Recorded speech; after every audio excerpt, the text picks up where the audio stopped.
Hello, everyone. Welcome to another edition of the It Doesn't Matter podcast. And we've got myself, John, and we have The Dominican Dream, baby. The Deals. Happy Platano. there he is. And we also have I am the notorious one. I am Dom. Boo. all right. And this week we're covering a topic featuring the King of Hearts, Owen Hart. We will be discussing the tribute edition of Monday Night Raw, the night after he tragically passed away at the Over the Edge pay-per-view. So Dom, what do we have going on with the King of Hearts, Owen Hart? Guys, can you believe it's been 25 years since Owen Hart passed away? It's crazy. Time It really It's is been crazy. 25 years, and we still talk about this guy still to this day. His influence is definitely heard and seen throughout wrestling right now. He'd probably be one of the guys coaching some of the guys in AEW, if anything. Where Some of them are very influenced to them. Yeah.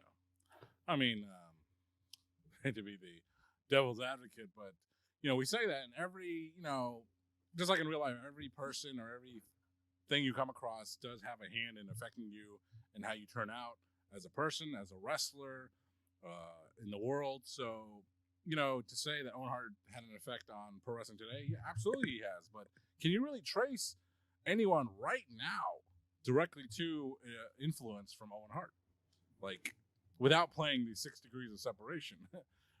Edge, yeah, Adam Copeland, Edge is still around. He was Christian, yeah, Edge, Christian, Jericho, yeah. he's around then. Gold Dust, Dustin Rhodes, Yeah. the man of 1,000 names. But yeah. I mean, his legacy was like as a high flyer in an era where high flying wasn't the norm. So you can definitely say he was a pioneer in that aspect. But another pioneer in the same regard, Eddie Guerrero and Chris Benoit, Dean Malenko, those guys, Juventud, Rey Mysterio. They were all around the time Owen Hart was an active wrestler. So you can't say he's influenced as a package, but individually, I'm not quite sure. But I don't know where we want to go with this, guys. So it's a show about Owen Hart and his overall legacy in the pro wrestling industry. So, you have any follow-up notes to that, Tom, for Mr. Owen Hart? Let's get into it. So one of my first questions is, Owen, he was very underrated. And everybody know his big brother Bret. It was all about him at that time. Do you think that everything that he overcame, that he got out of Bret's shadow? If he got completely out of Bret's shadow? Yeah. No. Unfortunately, no. Could he have? No. So, it's not the answer we want to hear on an Owen Hart tribute show of sorts. But Bret Hart has such a large legacy in pro wrestling of its time. You can't speak of Bret Hart's legacy without mentioning Owen's, of course. Their careers did go separate paths. But what kind of legacy could Owen Hart have made in relation to Bret Hart's big legacy in wrestling? Yeah, I mean, who knows? Who knows? I mean, at the time he was, he was teaming with Jeff Jarrett as part of the tag team, and they weren't the champions at the time, but they were in that scene. Owen Hart was seen as a bigger star, in my opinion, in the earlier years before Bret Hart left the WWF. Could he have come back? Well, any of them could have. I mean, would he have retired? They all say they're going to retire. Would Owen Hart have actually meant it? Who knows? But I think he was, like a lot of people, he was like going to give it a couple more years and then he'd retire. He wasn't really into the Attitude Era environment, so maybe he could have been like a Lance Storm, where Lance Storm had he had a promising beginning in the WWF and from ECW and WCW, but he kind of just withered away in a couple of years, ending his career teaming with Regal and fighting the Dudleys and teaming with Val Venus. And then Lance Storm just went away quietly. But he's still a name you hear a lot, especially on podcasts and shows. Lance Storm's still active around. Owen Hart could have been that same way. He could have been, like Abel mentioned, a trainer for AEW right now, or kind of like Arn Anderson was, and Billy Gunn is. So that's where Owen Hart could be today, actually. Good. Yeah. What do you think about that? I gotta agree with that, man. Bret has such a long legacy and such great matches. It's tough being the little brother. Me being the older brother, I never had that issue. But being the prankster that he was and being loved in the backstage, yep, just reminds me of me and my brother. Oh man, we were raised hell all the time. But man, I love my little brother all the time. So I feel for Bret. I know it's hard every day thinking like that. Like, I don't have my brother or any of my members, to be honest. But Owen had such an influence into the business, and the stories that you still hear to this day, especially when we review the show. This guy was so loved, so great to everybody, and very selfish if you think about it. Like, in an industry where everyone's just all about themselves to the most part, that guy did his thing, and he took care of everybody, kept the morale up, and he probably could have been an ambassador for the WWE for a long time, but unfortunately, that tragic incident happened, and it didn't come to fruition. There's things that were discussed when Bret did get kicked out for the contract and the whole bullshit with the Montreal Screwjob, that they were going to try to make him the Canadian hero, but that never happened. So it was kind of like a screw you. I just didn't want to lose this guy. Like, come on, Vince. Like, you've done a lot of shady, fucked up things, but this guy that actually loved around the locker room, at least give him like a decent run or something. No, he's not 6'5", 2+, but he could put on a great match just like his brother, and he could talk. So that's where I stand. Well, since you mentioned the screw job, do you think since Bret got screwed, do you think that it affected Owen Hart's status? Oh yeah. Like, obviously, you know what happened to the Bulldog. He ended up, then he walked to WCW and then eventually came back. Yeah. Anvil, he kept getting fired on and off, so he really didn't matter. No disrespect to Anvil and Owen. Let's see, was it? No, it was past the Nation, right?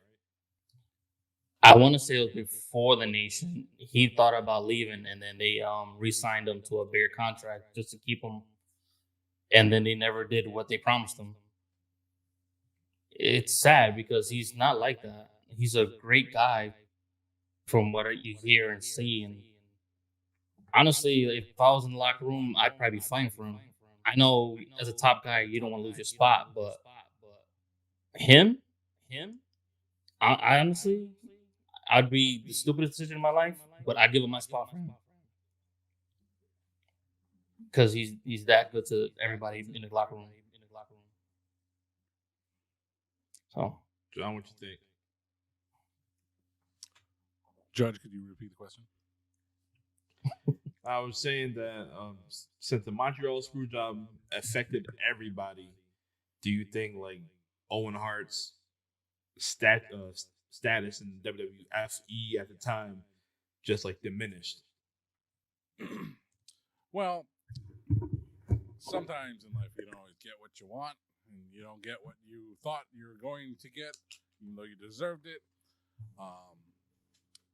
That period of time between the screw job and the next year was a transformational time for the World Wrestling Federation. And where did Owen Hart fit in?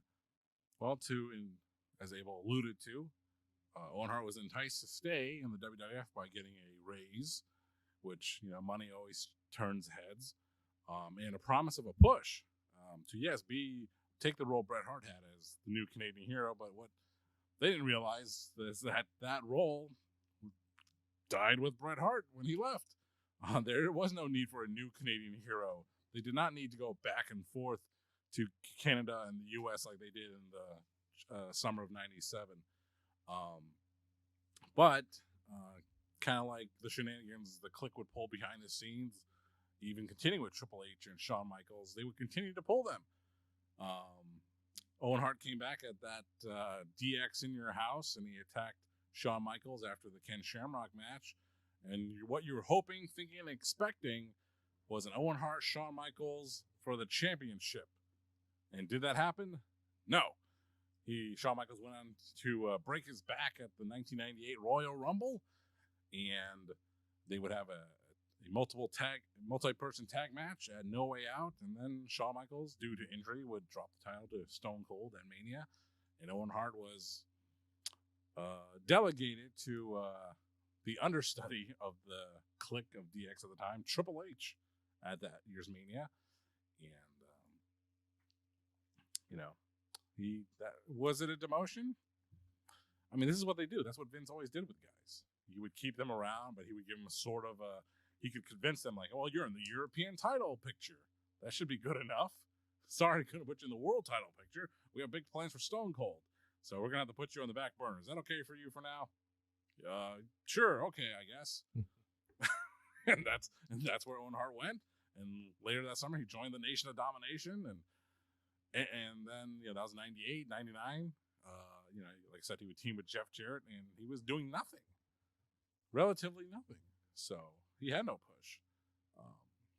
So he was not better off. Was it intended that way? No. Did they mean well for him? Yes. But did it happen? No. Owen Hart did not live up to the expectations that were given to him and promised to him when he re-signed with the WWF. All right, let's talk about some tag teams. So on a show months ago, gotta check the archives, not exactly sure which one it is. Platino said Owen's best tag team was him and the late great Yokozuna. Oh man, I have a picture. So Dream, Strap. I'm not. What do you think? Depending on which way you're looking. What's the best tag team that Owen was in? Well, if you watch the same episode, you'd hear me make the same point. It was Owen Hart and the British Bulldog. That's right. America's favorite tag team from 1996 to 1997. I thought they were a great tag team. They were related, of course, more than Yokozuna and Owen Hart were, more than Owen Hart and Coco Beware were, more than Jeff Jarrett and Owen Hart would be. But yeah, that tag team was great. And, there's talk that, when you put two singles wrestlers into a tag team, you're kind of wasting the singles potential. Like, look at Yokozuna. He's far from the two-time WWF champion that he was in 93 and 94. And Owen Hart is removed from being the king of the ring of 1994 as well. So you take these two guys, put them together, and you have something decent for a while. But you go on, like I said, the best work matches I would love to watch back again.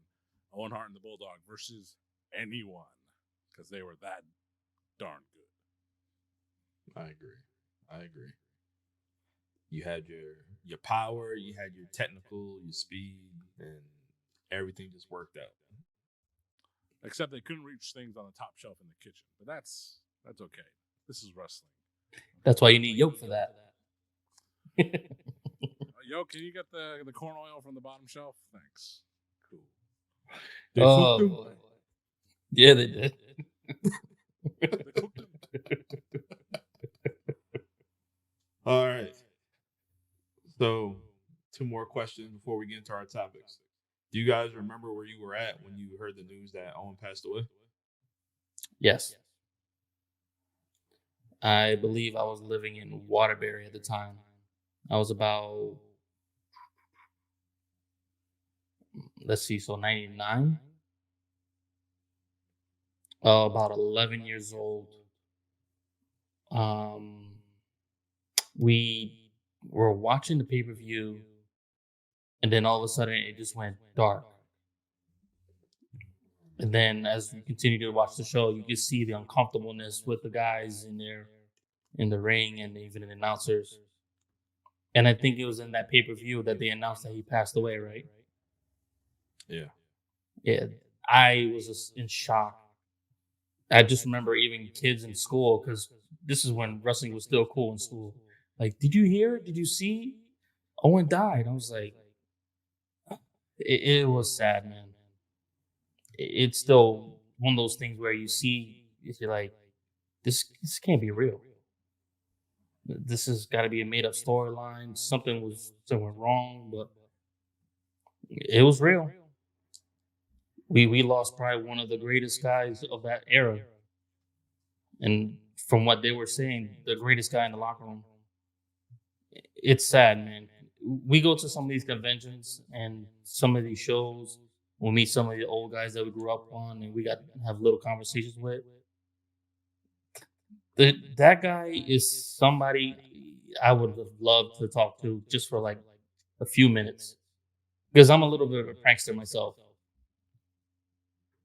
If you ever work with me in the city, you know how I am, especially you down. Everybody can have the worst day in the world, and just for some reason, I just look at you and just give you a smile. You're like, all right, let's go. We can do this job. I'll say something funny, or I change the mood of everything. And Owen was that guy for them. It's something that you don't want to lose ever. But it hurts. Even as a kid, it hurts. You're so vested with some of these characters, and you want to actually imitate them and be them, and then you lose them so quickly. The guy's 34 years old when he passed away. I just recently turned 36. I'm about to be a father now, and the thought of losing my family, losing me, it's bothering me right now. Just thinking about that, like, they don't get to see me grow old, and I don't get to see them grow up and be what I want them to be. So yeah, I'll always remember when this happened. John? I'm not quite sure because I never had those pay-per-view capabilities, so I never watched them live, but did listen to them because you would. Very simple solution to the scrambled pay-per-view screen. I remember those two. You would turn. You'd watch it through your VCR, and you turn the menu on your VCR on. It was a blue screen. That blue screen would kill the distortion of the wavy images, and you could hear the audio just fine. But I remember that. Yes. But mixing memories here. I was going to school. I believe it was the 8th grade for me, and I think maybe someone, like I said, it's hard for me to remember exactly this topic this time. I think someone just came up to me and said, "Hey," because they knew we're wrestling was huge at the time. So it's like, "Hey, did you know Owen Hart died last night?" It's like, what? And I remember making out of electrical tape. I don't even know where I found it. But just getting some black electrical tape and making those armbands with the O&H. And I remember someone seeing it, and I was like, "Can you make me one?" I'm like, "Okay." And I was like, it's kind of awkward to make it with white out and electrical tape and then bring it into school. Like, here you go. But by the time I made it and brought it into class, no one cared anymore. So, but that's one thing I remember from that period of time was making Owen Hart armbands. If this is one of those teachers, what is that? Ohio? Yeah. OH. Oh, I did that to someone the other day. I said, OH-I-O. And he's like, what? I was like, it's Ohio. Oh. You heard that from Pat McAfee the other day, huh? That's right. But yeah. I was in 8th grade and around school, and it was a known thing, so people knew about it. But I wasn't watching it live, so definitely did not watch it live. And I remember that same guy. His name is Ben Orlock, I believe. So hello, Ben Orlock. Someone had the VHS tape of it, And I was like, let me borrow that. He's like, well, you can't see it. Nothing. It wasn't on air. I was like, okay, but let me watch it anyway. And he was right. He wasn't telling a fib. He couldn't see it. So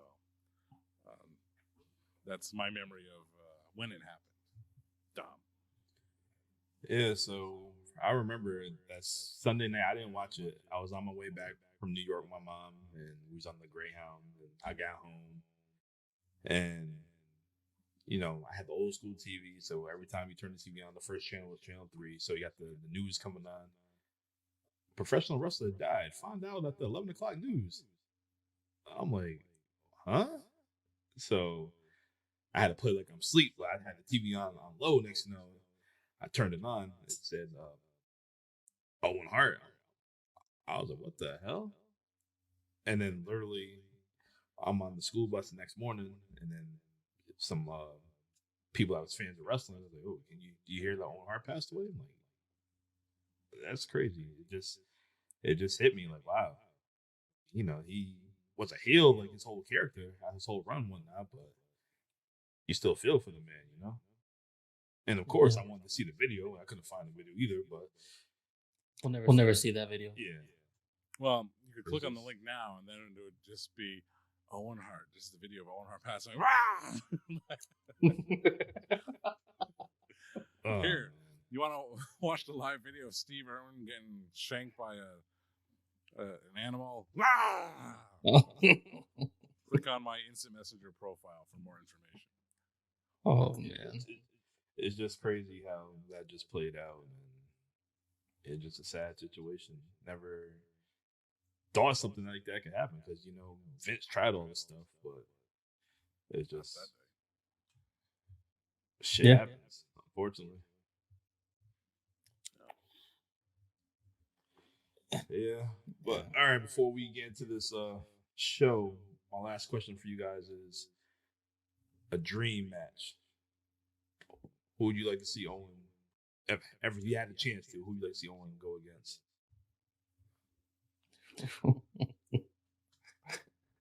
I'll let John answer that one first. Let it marinate on the stove in Platino's house.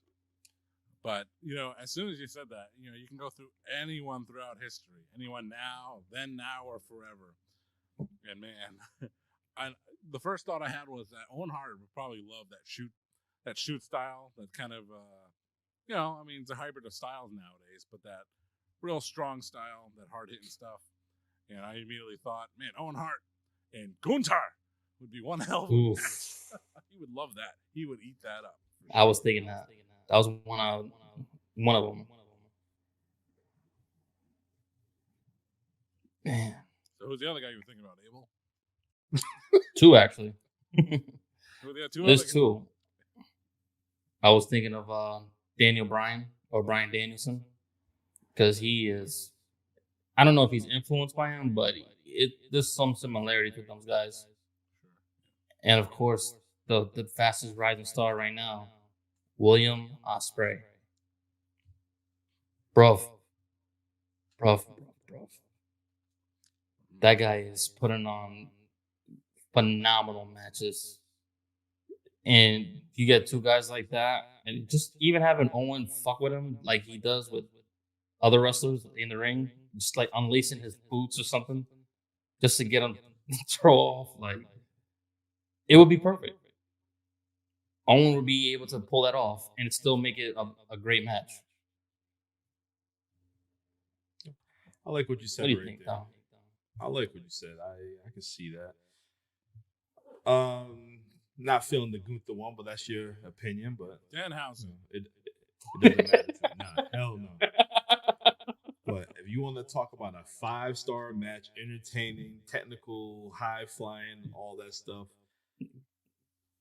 give me Owen Hart and Eddie Guerrero, lie, cheating, stealing. That version. That match right there would be amazing. Yeah. They would just keep trying to one-up one another. Yeah. Two wrestling families, two of the greats, of the greats, just story writes itself. Yes. Definitely. I love that one. All right. Well, let's get into the show right here. Raw is Owen. If you guys are going to tune in on Peacock, it's season 7, episode 21. And the show kicks off with Jim Ross, and he gives us the news about Owen Hart and the accident that happened at, what was it, Over the Edge? Yes. So, the whole show, well, the whole roster kicks on, or, is on the stage, and they do the 10-bell salute for Owen. The fans are chanting Owen Hart. You see a lot of guys crying. You see guys pissed off. And then you see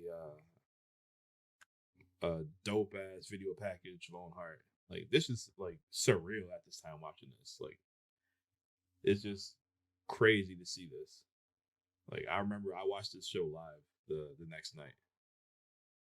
And I did too. It was just wild.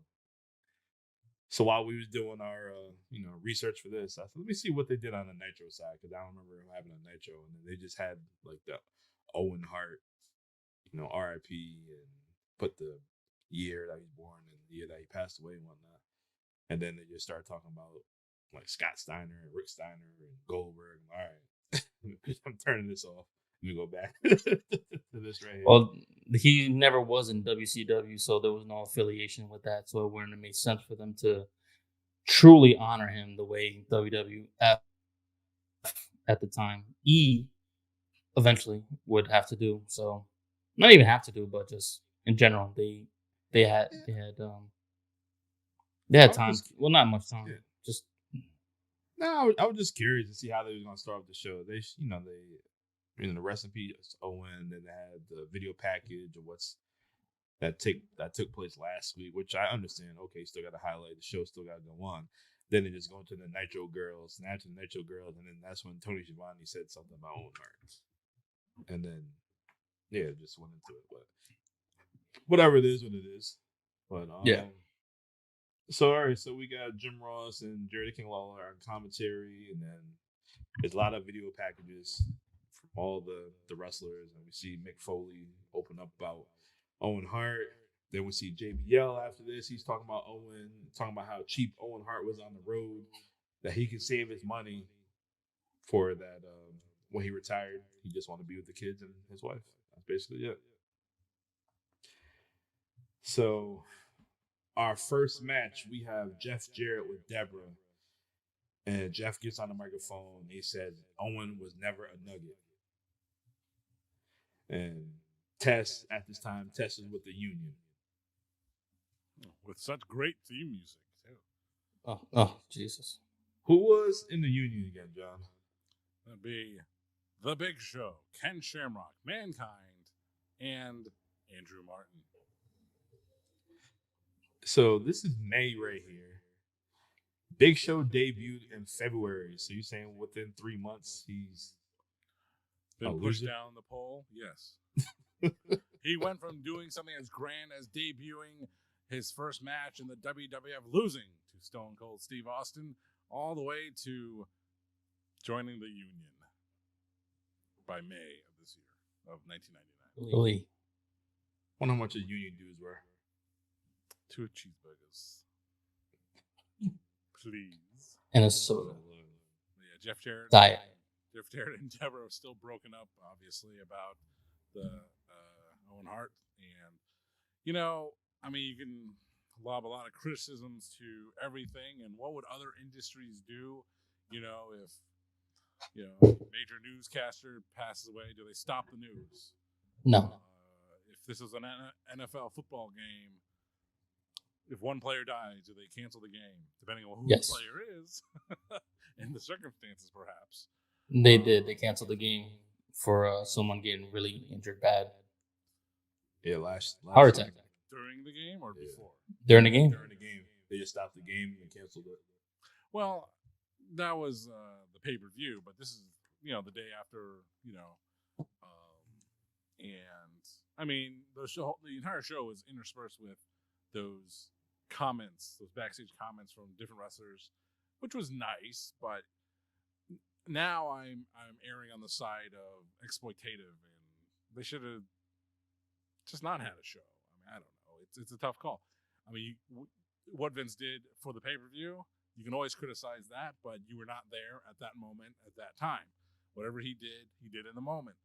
The next, you have 24 hours to process, but being such a big family company in the back, and I don't know. I just think they should have just canceled Raw. The pay-per-view, again, it's a judgment call. It's an at-the-minute call. Do what you do. You're going to get effed both ways. But Raw, I think they should have canceled that and just let everyone go home for at least a week. Because you're seeing their show. I know what happened. We're not, like I said, we're not going to talk about the pay-per-view from the night before. That happened. Yeah. But this Monday Night Raw has the opportunity of foresight. So, the fans just, I mean, Owen Hart, very popular, a well-known name. This is still the Monday Night Wars. That probably didn't help either. If they were unopposed, if both shows got canceled or did not have shows.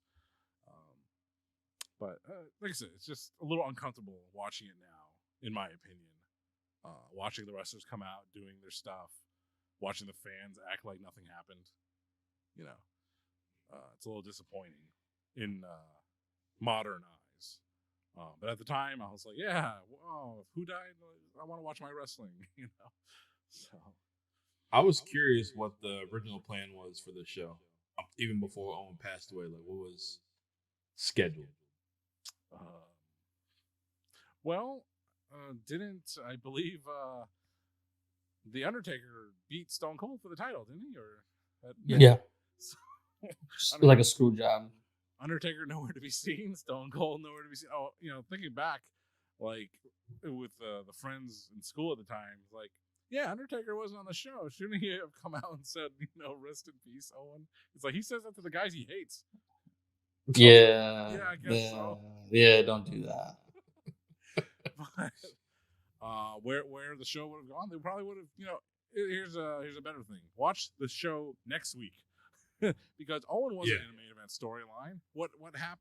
Taking him out of, life, him not being there didn't affect the rest of the show creatively because he wasn't in a major storyline. The major storyline was Stone Cold and the corporate ministry. Actually, Blue Blazer was going for the Intercontinental title, wasn't he? He's going against the Godfather. He's supposed to. But the Intercontinental title wasn't a big deal at the time. What else was going on? The Rock and Triple H going at it, How did the Blue Blazer even come back? It was a rib. It was a rib on Owen because he probably made a remark about, the smut that the WWF became in 1998. Choppy, Sable, So let's take it back to a good time when things were great. The good old days of the good guy in 1980. So they're like, oh, let's have the Blue Blazer come out. He's pure and American and drinks milk. Let's have him come out if you want to be so goody two shoes. And Vince trying to say that doesn't play well in the 90s anymore. We're all about attitude. So it was a sport. Gotta have attitude. So that's right. Ripped them glasses. That's why they brought the Blue Blazer back in black, blue. All right, let's get back to this match. So the finish of the match, we see Deborah standing on the ring apron, getting ready to show her puppies to Tess. And then for some reason, Tess going to lick his fingers and start squeezing his nipples. Then he slaps her ass. And then wait till she slaps him. Stacy Keibler 4 years later. She slaps him. Jeff Jarrett hits him with the stroke. Put him in a sharpshooter for the win. That's a good way to tribute. Tess tapping out to the shooter. Yeah. Totally agree. So after this, we see Mark Henry. He's reading a poem for Owen. He's crying. When the tears is out, Mark Henry, he's hurt. Then after this, we see Darren Drozdoff give his thoughts on Owen. Ouch. So anybody during the show who wanted to be on the show, they could have just been on. That's whoever wanted to wrestle had a chance to wrestle, and whoever wanted to speak had the opportunity to speak. So I think they were giving people the night off, if anything. Okay.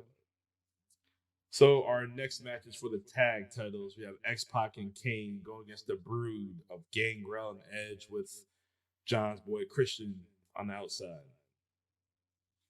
Platinum, what do you think about this match? It was actually a pretty decent match. Better than I thought it was going to be. Granted, they still dealing with the whole Owen Hart thing. And I was kind of wondering why is Edge, Christian, and Gangrel out, but you later found out that they had a little relationship with Owen backstage where they were buddies, and Owen actually had like them called the Canadian Mafia. It was him, Christian, Edge, a couple of Canadian guys, just stuck together, just to dealing with the road, and it's especially those guys. They were young.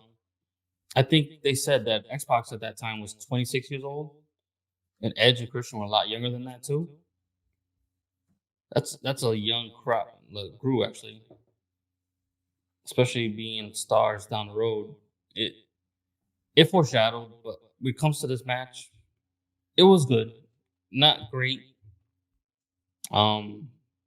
Edge and Gangrel had the better hand of most of the match. They had Xbox in, but once King got in, it was game over. The monster was getting loose, and he was gonna finish this match for them. So, with that being said, King and Xbox won the match. And John, how do you feel about that match? Remarking about Edge, his interview segment talking about Owen Hart memories came later, and all I could remark was I think he got his teeth knocked out and rearranged because he had like overbite. Yeah, he had like an overbite. But this is Edge before he was anything, and that's why some of these shows, it's remarkable to see where these guys were at a certain time. He was just an earnest young boy at the time. But the Brood came out. They had still a really cool entrance. It's a shame what happened to Gangrel anyway. But they had a cool entrance. X-Pac. Anytime I see X-Pac in the classic days and he's over, it's like he would be so not over just 2 years later. Kane, he was still striking fear in the hearts and souls and lives of men and women everywhere. Yep. And when the Brood came out, they weren't sure who was going to wrestle, but I guess Christian decided he was going to take a day off, as any good father would. And but yeah, it was a fun little match, and it was just like I said, just thinking about the future careers of everyone involved in the match. So yeah. Kane and X-Pac retained the tag titles, and after the match, you can see X-Pac say, "We love you, Owen." So after this, we see Triple H in China. They're about to start talking, and you see Triple H. He's visibly upset. And China, she tells a story about how Owen wanted to have hair like hers, and there's like a competition and whatnot. And Triple H, he was telling a story about I think it was at the Royal Rumble, how Owen played a prank on him when he's trying to like give him a backslide during the Rumble match or something like that. Yeah, he gave him like a schoolboy or a backslide and then let go. And he just wanted to do it just to make him laugh in the Royal Rumble. Oh, man. It couldn't have been on TV. Nah, I don't think they would have. They probably like, oh, cut it out. Imagine just having somebody like that with you all day. Like, you don't know what the hell to expect. I remember the story I heard. I know Abel, you heard it too. I think Bruce said it. Bruce Pritchard, when he said that when the Godwins had the pigs, and he put the pigs in Vince's office. Yeah, he had all the farm animals, the pigs, the chickens, the whatever it was. So I don't know if he gave them laxative or he fed them, and they were just shit everywhere. And then Vince comes in later on during the day, opens up the door. It's like something out of a sitcom. Owen! Oh, man. Look at that. Right there, man. That man's smile. something, man. It's Just infectious. Imagine Man. seeing that every day. Yeah, imagine just seeing that every day. A time Be before straight cell face. Seriously.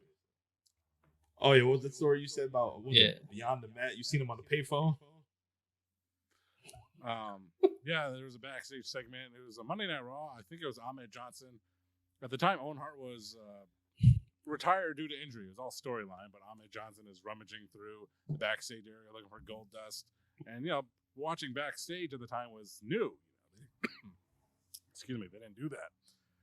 So as they're following Ahmed Johnson through, they pass by, they see Owen Hart, and Owen Hart with the camera awareness says, "I'm retired." As the camera's following Ahmed to Goldust locker room. So Owen Hart always, he knows when the red light is on. That's for sure. Yeah.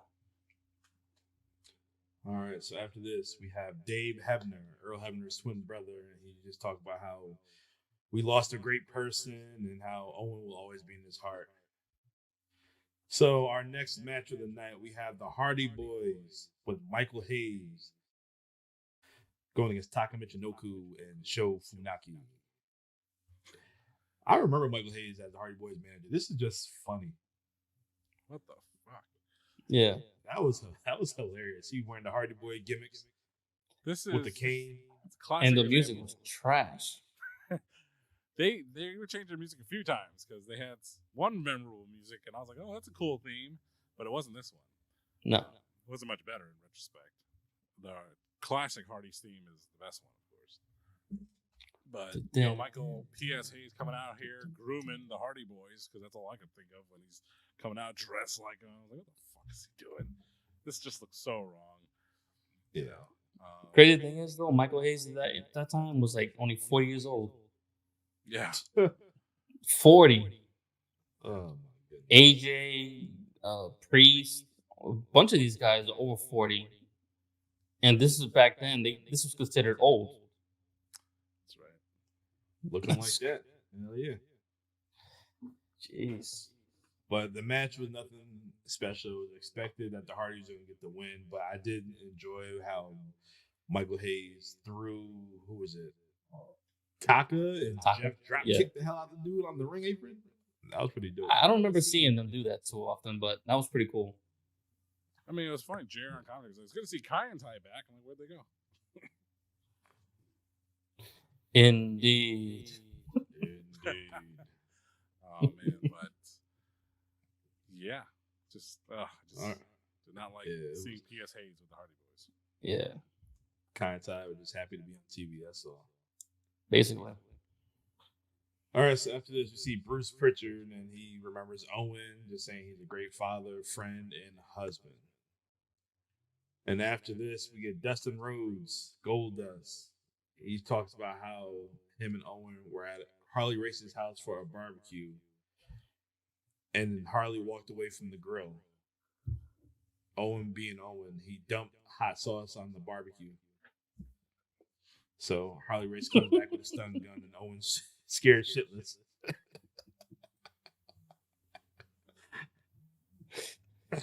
Oh man.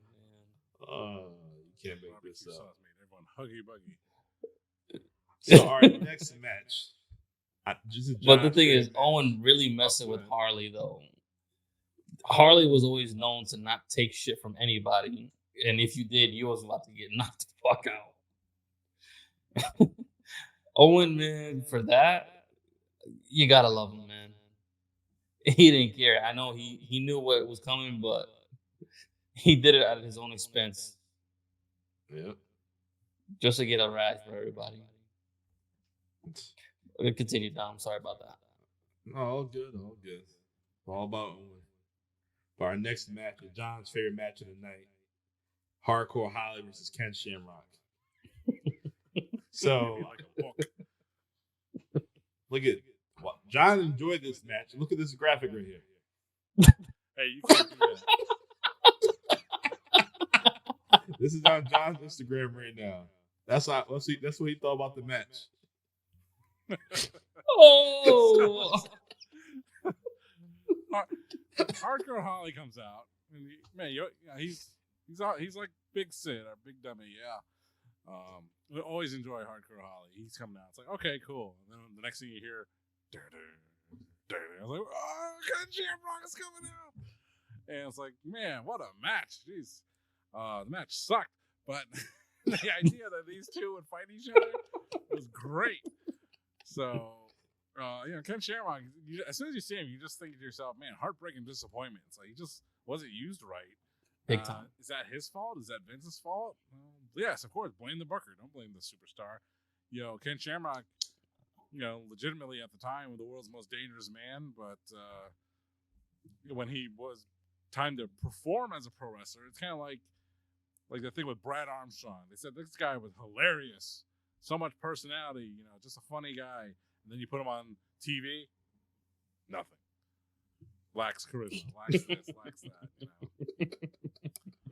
So, but yeah, no, Ken Shamrock with Hardcore Holly, just sign me up, Cool Ray, sign me up. But after having seen the match, take my name off the list. Terrible. But ankle lock submission. I don't want VIP no more. That's the thing with Hardcore Holly. Okay, he's so good at putting people over. That's all he ends up doing is putting people over. Yeah. He did a great job putting Ken Shamrock over and making him look like a badass. But he's so good at it. Why don't you try that with Matt Morgan, too? Tell him how you feel, John. Tell him how you feel. I did. Damn it. All right. So after this, we get my man Ron Simmons backstage. And he says that once you leave your family, the guys in the locker room are your second family, and he's really going to miss Owen. And then we get Test, and then Test talks about all the pranks Owen pulled on him, and that he'll miss Owen, and thank you for the memories. So our next match. Yeah, I guess Test was saying that he pulled a prank on him a couple of months ago, too. Yeah. He just found out, that day. Yeah, something about he had to sign for something, say it's Tess's signature or some shit. I don't know, something like that. But it was sad. No, I guess the show was getting canceled because of a snowstorm or whatever with the weather. They were supposed to do a double shot. The first show got canceled, and they were supposed to do a second one. And then Owen, being the prankster he is, calls him. Say, hey, they told me to call you to confirm if we're going to still have a show tonight. And of course, he's saying, no, I'm not the guy to talk to. You sure? Because everyone else is canceled on me. And they all say, I got to go to you. Typical Owen. Yeah, that's Owen Hart for you. All right, so after this, we see Mr. Ass, Daddy Ass, Billy Gunn. He hasn't done this in a long time, but he said, if you're not down, Owen Hart, I got 2 words for you.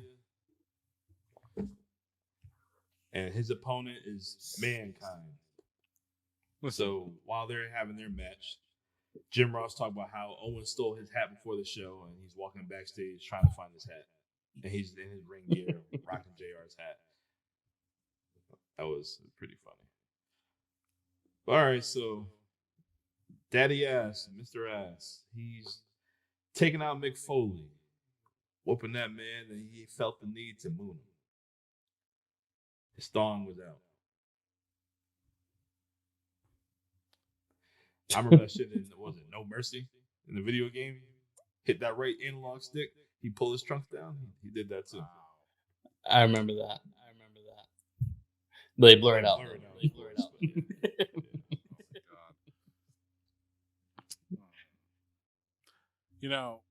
So Billy Gunn coming out as he was, and the finish of the match would tell you that he was in line, a long line, to get pushed that summer, which he would. Billy Gunn would go on to win King of the Ring, and then they're supposed to bring him to the next level. I mean, he had new theme music after all. The debut of not the debut, but he was using the new I'm an Ass Man song, which I did not like because it sounded old. Like the Big Show's theme at the time sounded old, even though it just came out. Billy Gunn's theme also sounded old. Whoever it was like the Def Rebel of its day. Just terrible. Ooh. No good. What was it? Jim Johnston? You talking about Jim Yeah. Johnston? Jim Johnston responsible for the Big Show theme and the Mr. Ass theme. Then yeah, I think it was Michael Hayes though, because he sung the Big Show's theme. That's true. Who knows who sung Mr. Ass's theme? Well, you can't have all hits. They can't all be winners. But yeah, Billy Gunn was in line for a push, but judging by that pre-match promo, just even his delivery sounds like his voice was shaking in his boots. If you're not down with that, I've got 2 words for you. You know, and then jump to the finish here. You know, Mr. Sacco came. Billy Gunn went to go grab a chair. Mick Foley grabs Mr. Sacco out, and he's hiding it. It's pretty funny. He's hiding it, like, and then he gives Sacco to Billy Gunn, and Billy Gunn.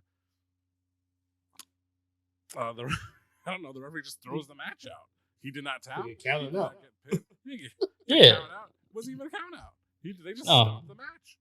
They're trying to protect. They're like, all right, tonight doesn't matter anyway. So we're not going to have, we have the face go over, a friend of Owen Hart go over, yet we're not going to have him beat Billy Gunn because we're trying to push him. So let's just do a non-finish. We'll just go to commercial and the fans will accept it. Yep. And that's what happened. Hey, Owen. Woo! Yeah. All right. So after this, we have Jeff Jarrett and Deborah. And I actually know Jeff Jarrett, excuse me. But Jeff, he is bad, visibly shaken up, came looking at the camera, and that was his best friend. Like, you never seen Jeff Jarrett in that state of mind at that time. No. But it was sad. Especially tagging with that man for the last year or so. Yeah, more or less. Less than a year, but sure. Yep. Then after this, we get Edge. He's talking about how Owen always made him laugh. And he had the pleasure of working with Owen in his last match, in the tag match. Oof, yeah. So, you already know. So our next match, we have D'Lo Brown and Mark Henry with Ivory going against Farouk and Bradshaw, the Acolytes. And I was so confused. I thought it was like a one-on-one match because why the hell was Mark Henry all dressed up wrestling? I was asking the same thing. Maybe someone stole his gear. I'm not really sure why he was dressed that way. Owen. Owen's last prank was hiding Mark Henry's luggage. Mark He Henry's, would be the one. Mark Henry's Owen armband would keep falling off during the match, but he didn't want to just throw it away. He tried to hold on to it. And you got to think with the APA, with Bradshaw and Farouk at this time, they're just absolute killers. And it's like, did JBL respect Mark Henry and D'Lo at the time? I'm pretty sure he would not mess with Mark Henry. D'Lo, though, they're a little stiff. It was a physical match. It was. It was physical, thanks to the APA. And D'Lo, he still had a lot of potential at the time. But watching, the Darren Drozdov video earlier and watching D'Lo here and knowing what's to come, it's kind of like, it's really sad. In addition to everything else. Yeah. But yeah, just an interesting tag team match, and we'll leave it at that. D'Lo and Mark Henry with the win. Yep. Oh yeah, it was like a fast count on Farouk, I think. Or no, JBL booted Farouk accidentally, something like that. And then D'Lo came in with a schoolboy. Yeah. Damn. Using that CPA.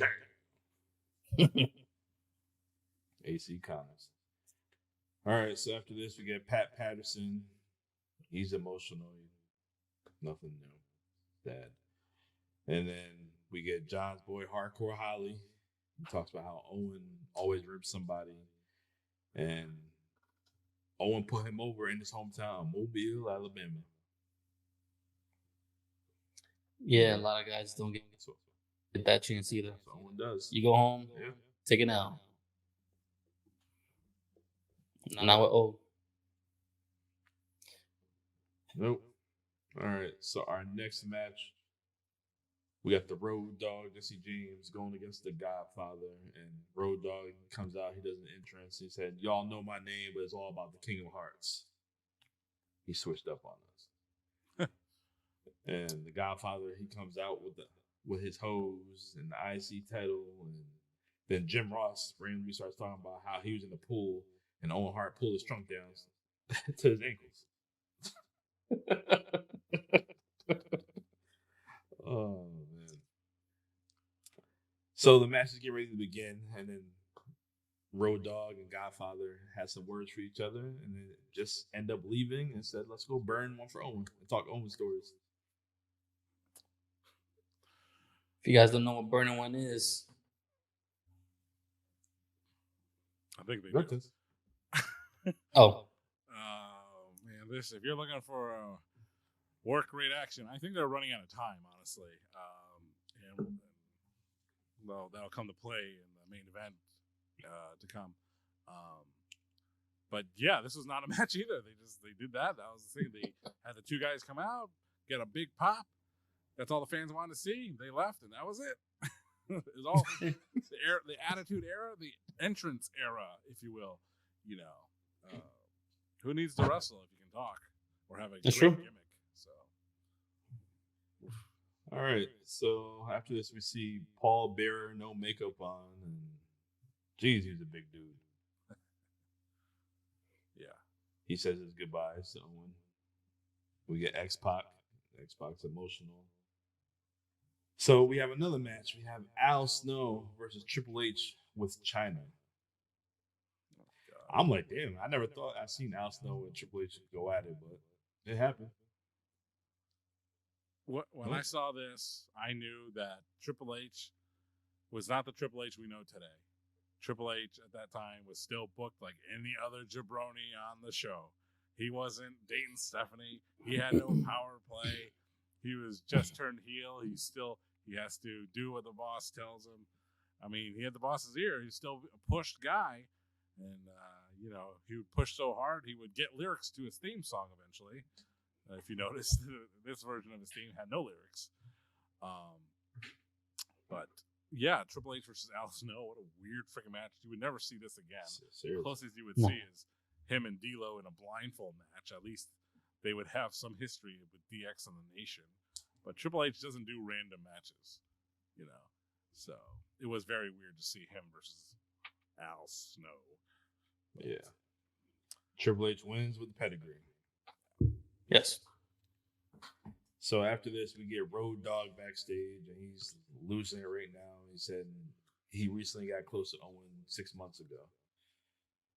Then we see Jerry Briscoe. He said he can relate to Owen Hart by being the youngest brother in wrestling and doing everything.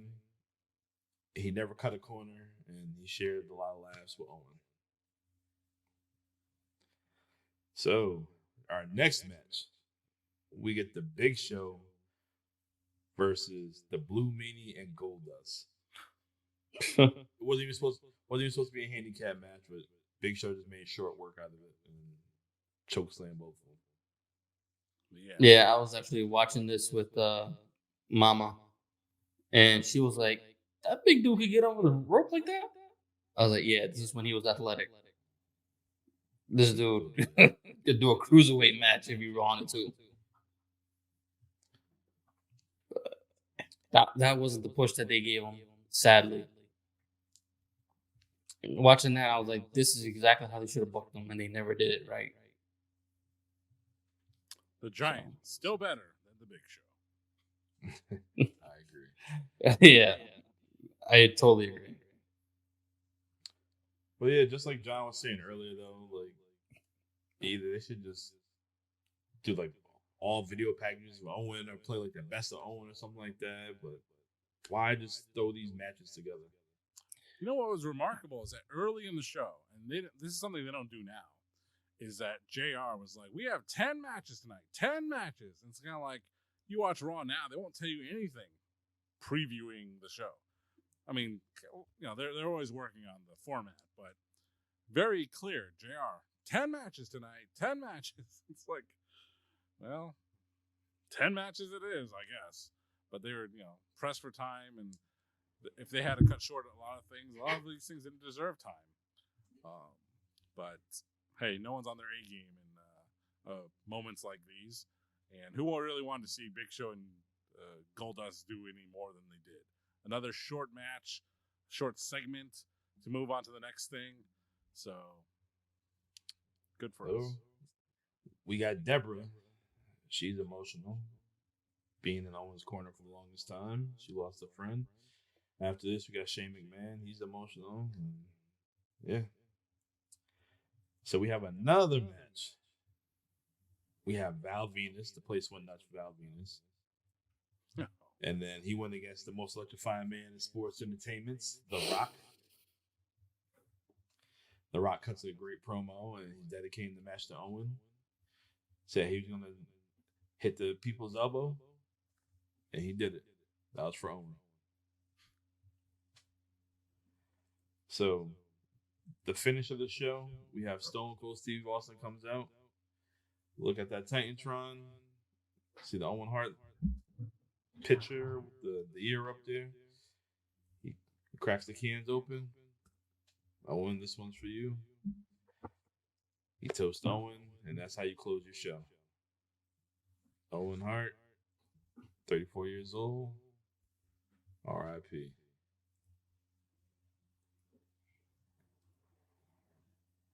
What do you guys think about the show, the tribute? I mean, I would like to talk more about this main event match between Val Venus and The Rock. Val Venus is cutting a promo because he was still kind of over at the time, so he just cut this promo. Go cut a promo, but don't say nothing. And that's exactly what Val Venus did, but he delivered it with classic Val Venus form and function. And The Rock comes out, does his thing, and here we go, off to the races. Two of these chiseled men out of stone going at it. And Val Venus being the aggressor, really being the aggressor here. And The Rock just, out of nowhere, rock bottom, hits the elbow. Man, you want to send someone home happy, you fucking did it again, man. And then, of course, the commercial breaks. Here comes Stone Cold. Stone Cold coming out next. You don't know what he's going to do. You don't know what he's going to say. And that's what he did, and that's what he said. Nothing and nothing. He toasted Owen Hart. He said he mumbled a couple of words to himself because he was drunk already. And off the show went. What a Monday Night Raw. Why can't they all be like that? Why can't Cody Rhodes just come out, drink 2 cans of milk, put him down, and salute somebody? Never going to happen. But, yeah, I mean, Stone Cold, what can you say about Owen Hart? He's one of the reasons why he got de-pushed. Stone Cold, a big name backstage, of course, and one of the biggest superstars of all time. But he wasn't a fan of Owen Hart. And he said that. He admitted that. He's like, wasn't a big fan of him after that. Who would be? Yeah. Owen never apologized. That's why. I mean, does that guy that broke his back off a Vader powerbomb in WCW hold a grudge? I'm sure he did, with good reason. But on the main event scene at the time, we talked about it earlier, Shawn Michaels in the main event scene, Stone Cold in the main event scene. They were not going to push Owen up to the higher card after a certain point. But, I'm pretty sure Stone Cold is man enough and aware enough to say that he was a decent guy and he didn't deserve to go the way he went. And he offered his salute. And, that's the best Stone Cold could do, is just offer him a toast and send him off in a way only Stone Cold can do it. Yep. Yes. Well, that's it for Owen Hart. Sad episode, but he had a lot of good moments. And, if you ever want to check him out on YouTube, Peacock. He's up there. And we're actually going to check him out next week. We're going to talk about In Your House, the very first In Your House. And he is in a tag match with Yokozuna, taking on the Smoking Guns. We get to see his big brother Bret have 2 matches. One match, his first match is against Hakushi. Bless you. And then he takes on Jerry the King Lawler. And in your main events, we have Abel's boy Diesel taking on another boy, Psycho Sid. We all know that Sid is the master and ruler of the world. Come on, crybabies!